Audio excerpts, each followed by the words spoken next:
সময় জিনিসটা হলো খুবই একটা গুরুত্বপূর্ণ জিনিস, যা আমাদের প্রত্যেকটা জীবনে অতিবাহিত হচ্ছে সেকেন্ডের পর সেকেন্ড।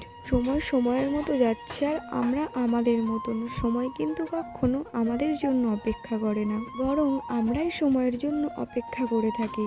তো হ্যালো এভরিওয়ান, কেমন আছো তোমরা সবাই? আজকে চলে গেছিলাম আমার ভাগ্নির জন্মদিনে। গাইস, এই ভিডিওটা লং ব্লগ পোস্ট করা আছে ইউটিউবে। যারা দেখোনি অবশ্যই আমার ইউটিউবে গিয়ে দেখে নিতে পারো। সময় যেমন মানুষকে অনেক কিছু শিখিয়ে দেয়, ঠিক তেমনি অনেক কিছু মানুষের থেকে কেড়েও নেয়। তাই বেশি না ভেবে নিজের গন্তব্যের দিকে নিজে স্থির থাকো। শুধু এটাই মনে রাখা উচিত আমাদের, যা হয় ভালোর জন্যই হয়। কি আমি ঠিকই বললাম তো?